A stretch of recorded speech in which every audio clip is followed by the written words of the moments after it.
So Ecco, you're here in Amsterdam and we know each other from business, but I want to ask you, how does your government stay in touch with you with the coronavirus? What kind of communication do you have? They always send me some messages because I still keep my Chinese mobile phone number here. Yeah. So I also sometimes receive the messages from the government and also my telecom provider.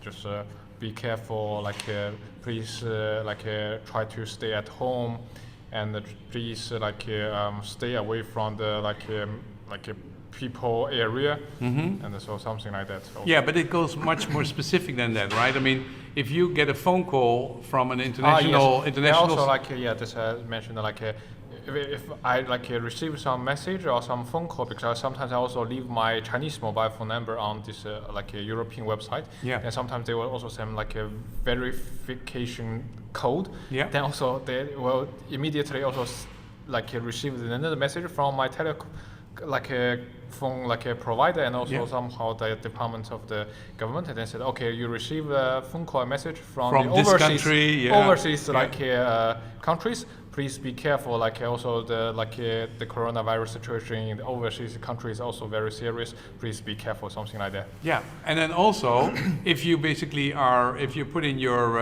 there's websites where you put in your social security number, your identification, and they basically also update you if the trains and the planes which you're taking, how much danger there is. We got some online tools, small tools, also integrated in WeChat or Alipay. You can input your ID, number. Yeah. And because every people will just have to use their ID card to just take train or flight or coach. Then they will easily if someone is identified as a positive of the coronavirus, then. If you put your ID number there, then you will know whether you are got the same flight or same train with them. Yeah, so the telecom operator knows where you've been, and basically knows if there's somebody who has been tested positive. So you get basically saying this was dangerous, and so you have a status. So you can go to a website, put in your information, and check your status depending on who you met during we have online dating, and you can basically say, hey, you can have a date with this person because you crossed the roads, but that's what the Chinese government does for everybody.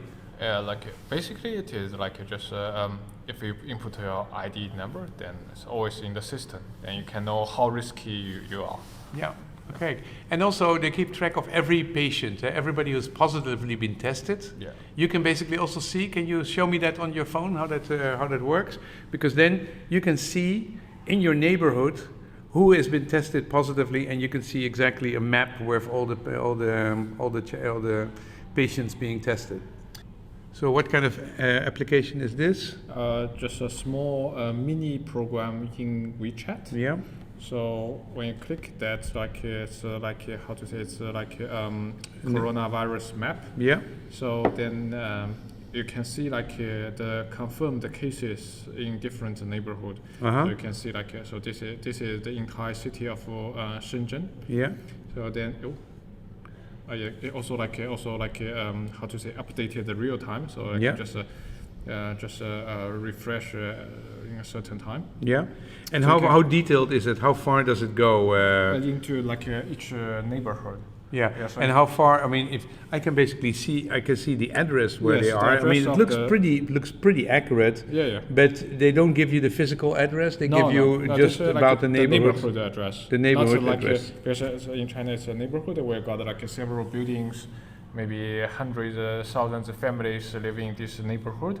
So they only give you the neighborhood address, then you know, okay. Within a kilometer or within 500 meters or 100 meters? You know, in this neighborhood, maybe it's 10 buildings, there's one case, or two cases, probably. Okay, so you know how dangerous your neighborhood in general is. Then you should actually stay at your home, not really go anywhere.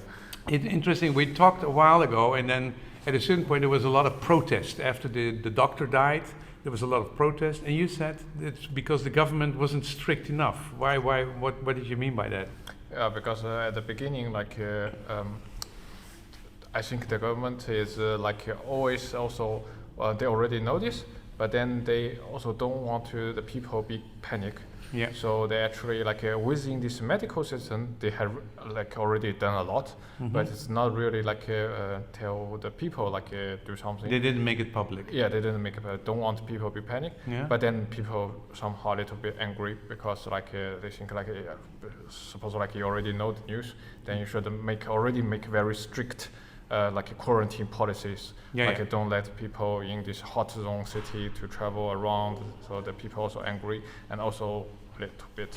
So with this situation like this event, so people just want to express some dissatisfaction. So. Yeah, but it was because they were not strict enough and people were still able to leave Wuhan city, and they thought that should be shut down.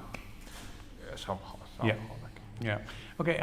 Now you live in Amsterdam, and you see that the coronavirus comes to Brabant, comes to Holland, comes to Amsterdam. How secure do you feel, and how do you think the Dutch are doing? How good of a job are we doing? I think like compared with the Chinese government, it's a little bit like not sufficient, I will say. Yeah. Because like, but personally, I can also understand, like because if the Dutch government, first of all, I don't think like they have the capability to be like the Chinese government. But even they have the capability, I don't think they have enough resource. Like because the Chinese people like also as like different overseas Chinese overseas companies, Yeah. they collect all the masks, all this medical stuff, and ship back to China. And I don't think really like the small governments had this capability to like again like in another round like collect all the masks and ship back to the country. Yeah. And you know the news like even like Switzerland want to ship some masks via Germany, and it's stopped. So I don't think it will happen. And even so, that's also I can understand that like if they don't do this, they'd better like do the current way. Otherwise, the people will also get panic. Then it even will. But how secure do you feel? I mean, if you see the amount of cases slowly rising here in our country, and we say, "Hey, wash your hands, don't shake hands," and that how big events are cancelled. Yeah. Is it fast? Is it good enough, or is it too little, too late? I think it's already too late. But Yeah. anyway, I will just live with that. So just listen to my fate. Yeah, nothing can be done actually. Or you don't think so? You really feel it is going to be a threat for us? I think so. Yeah. Yeah, I think so. Okay. And so, is it dangerous enough that you want to go back to China because you feel more secure there? Yeah, I think so. Actually, Yeah? honestly speaking, Yeah. I feel more safe now. Like the current situation, I think like China is much safer.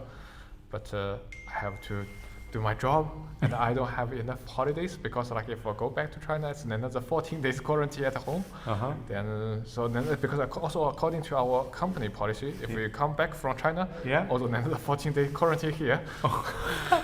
So okay, I don't have enough like holidays for this like 28 quarantine days. So That's true. So you accept your fate here? yes, Okay. Have Thanks to. for sharing. no problem.